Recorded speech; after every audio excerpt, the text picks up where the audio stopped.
I've been cooking with this Matsato Chef Knife for the past couple months, and it's honestly become the only knife I reach for anymore. The blade is ridiculously sharp. I'm talking cuts of tomatoes without even processing down.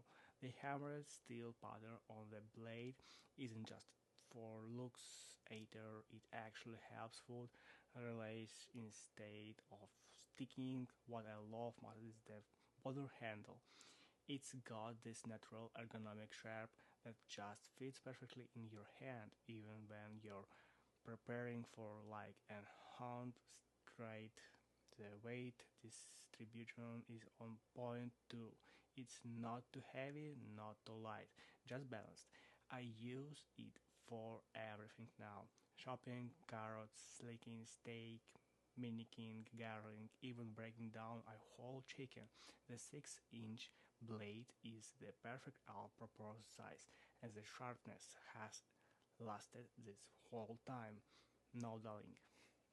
The craftsmanship is really impressive when you look it at up close. You can tell it's quality Japanese steel. Just remember to hand wash it and dry it right away to keep it good shape.